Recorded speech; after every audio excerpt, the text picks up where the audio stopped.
que establece no solamente la Comisión Nacional de Derechos Humanos, sino la Comisión Interamericana de Derechos Humanos, la Fiscalía General de la República, antes la Procuraduría, la Suprema Corte de Justicia de la Nación. ¿Qué pasa cuando hay desapariciones forzadas, cuando hay cuestiones de tortura, por ejemplo, como vimos en el caso que ya comentaba yo de los 43 jóvenes, que ha habido falta de información? Esa falta de información no solamente atenta contra el derecho a la verdad que tenemos todos los mexicanos, que es un derecho humano, pero también atenta contra la reparación del daño hacia las víctimas, y también pues no garantiza que no se vuelvan a repetir este tipo de situaciones. Y por esa razón es que nosotros le estamos pidiendo que en la Ley de Transparencia se dé la facultad al Instituto Nacional de Transparencia y Acceso a la Información para que ordene la publicación de la información de esas investigaciones. Porque como todos ustedes saben, y en este caso en específico, se modificaron las escenas de los hechos, sí. Estuvo involucradas autoridades federales, inclusive miembros del ejército, y lo hicieron aparecer como si hubiera sido un ajuste de cuentas entre particulares, pero no, hubo participación de la autoridad. Ahí es cuando hablamos de este tipo de graves violaciones a derechos humanos o de lesa humanidad. Y en ese sentido, necesitamos que se conozca la verdad, necesitamos que el propio Estado cumpla con las obligaciones que ha firmado a nivel internacional en materia de justicia. Entonces, de eso trata la iniciativa que hemos presentado y que está en la Comisión de Transparencia y Anticorrupción, de la que, por cierto, soy parte. Y justamente lo que queremos es que no se vuelvan a repetir este tipo de hechos. Porque si nos vamos más atrás, también estamos hablando de casos como como el 68, efectivamente.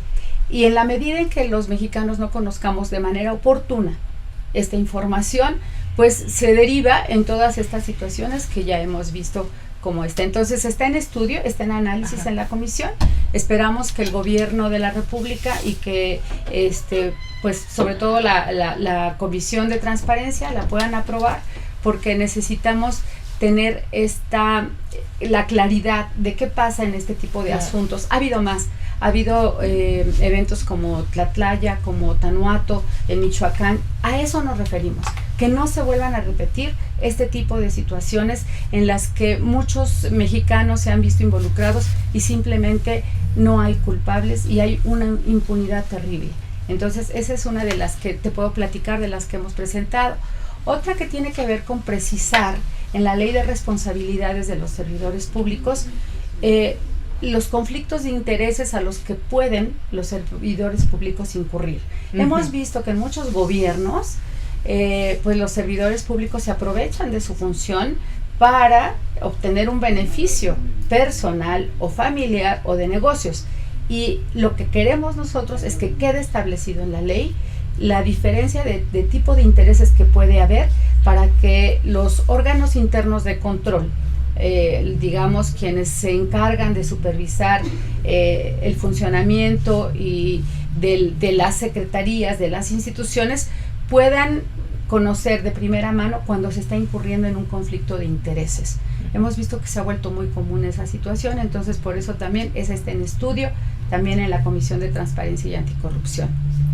Hemos presentado un punto de acuerdo que recientemente nos acaba de aprobar en la Cámara de Diputados, en la que estamos solicitando que la Secretaría de Hacienda nos explique lo que está pasando en Pemex, Lupita. Sí. En el pasado sexenio, amigos, les platico, tuvimos un incremento de la deuda de Pemex de una manera exacerbada.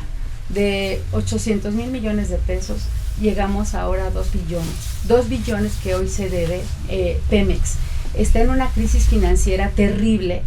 Recientemente se acaba de adquirir un crédito importante por 8 mil millones de dólares del gobierno federal, y lo que estamos planteando es conocer si esto realmente va a poder abonar al rescate de una de las empresas, la más importante del Estado. porque bueno, finalmente tenemos, insisto, una crisis que no solamente ya tiene Pemex, sino que puede llegar a afectar a las finanzas públicas, y por esa razón estamos solicitando que la Secretaría de Hacienda explique en qué condiciones se refinanció, porque es un refinanciamiento de la deuda, estos 8,000 millones de dólares, sobre todo si se hizo de acuerdo a una se haya establecido que haya una competencia entre varios bancos, etcétera. Se hizo con HSBC, uno de los bancos que otorgó este refinanciamiento, y bueno, se nos va a contestar respecto de esta solicitud que hicimos. Y otro de los puntos de acuerdo que estamos presentando tienen que ver también con este proyecto del presidente de la República sobre la refinería de Dos Bocas en Tabasco. El Instituto Mexicano para la Competitividad ha mencionado que este es un proyecto que no va a ser financieramente viable, a partir de un modelo que hizo el propio IMCO, y que determina que solamente tiene un 2% de probabilidad de que sea exitoso este proyecto, porque además habrá que recordar que hoy tenemos 6 refinerías en este país. Tenemos 6 refinerías que están funcionando al 30% y estamos pretendiendo construir una 7ª. Es francamente complicado pensar que pudiéramos estar en posibilidades de asignar, porque de hecho ya se le asignaron, se piensa que va a costar 160,000 millones de pesos, de los cuales en el presupuesto de egresos que se está ejerciendo en este año, en el 2019, ya se le asignaron 50,000 millones de pesos, lo que para nosotros significa que, dado que hay un análisis robusto en el cual inclusive se establecieron 30,000 escenarios y no se contempló inclusive gastos de operación, gastos de lo primero que se va a construir, vemos que probablemente estamos cometiendo un error, y de eso se trata, que nosotros desde la Cámara de Diputados hagamos este tipo de señalamientos, más que por estar en contra de las políticas públicas del presidente. Lo que queremos es que el dinero que hoy tiene el país, y que además en una situación como la que hoy se vive, de un crecimiento cero, porque ya se ha dicho, no solamente no vamos a crecer, sino también vamos a tener menos ingresos presupuestarios y va a haber un recorte al gasto. En ese sentido, nosotros tenemos que ser muy responsables, Lupita, para no permitir que el dinero público se vaya a proyectos que de alguna manera no corresponden a un análisis financiero de riesgos, sobre todo, un análisis de riesgos que nos permita conocer que vamos a invertir el dinero de los mexicanos en un proyecto que realmente le va a dar sustento a las finanzas públicas de este país, y ya decía yo, a la situación financiera de Pemex, que está en franca crisis.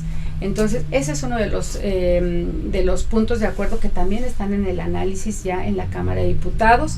Y bueno, en lo general de lo que hemos,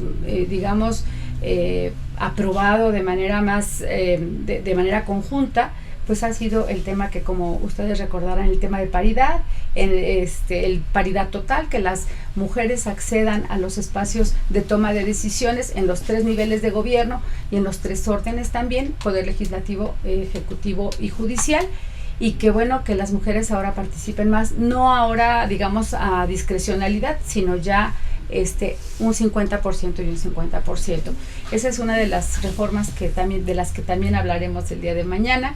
Hablaremos también de estos derechos de las mujeres trabajadoras domésticas, en las que se les reconocen y se les deben de otorgar sus pues estas prestaciones de salud, de vivienda, derechos laborales que antes no los tenían. Muchos de los ciudadanos, hay que decirlo también, lamentablemente no los tienen, pero tenemos que empezar por algo, y hoy estamos empezando por las trabajadoras domésticas para que tengan salvaguardados sus derechos laborales. Diputada, muchas gracias. Bueno, gracias. Y aunado al trabajo legislativo que realiza la diputada, es el trabajo de gestión. Sabemos que están ahora las jornadas de mastografía, sí, a la cual se han acercado muchas mujeres. y que se han beneficiado también Sí. por ellas. Sí, lo que pretendemos con esta situación justamente es poder detectar de manera oportuna el cáncer de mama. La detección oportuna del cáncer de mama lo que genera es que podamos salvar a las mujeres, porque el cáncer puede ser curable, pero siempre y cuando se detecte a tiempo. ¿Qué estamos haciendo? Nos vinculamos con la Fundación contra el Cáncer de Mama, FUCAM. Logramos con esto que ellos nos apoyaran con una unidad médica que trae 2 mastógrafos. Hemos atendido hasta ahora 1,092 mujeres que han podido acercarse para tener este tipo de estudios, que por cierto tiene un costo alto, pero con esto no tiene ningún costo. Entonces pues también en eso abonamos, Lupita. Diputada, muchas gracias. Mañana 10:30 de la mañana, el primer informe de actividades legislativas de la diputada Gloria Romero en el Tusoforo. Así es. Ahí estaremos. Ahí los esperamos. Muchas gracias, diputada. Gracias. Muy buen día. Nos vamos a una pausa. Regresamos. No se vayan.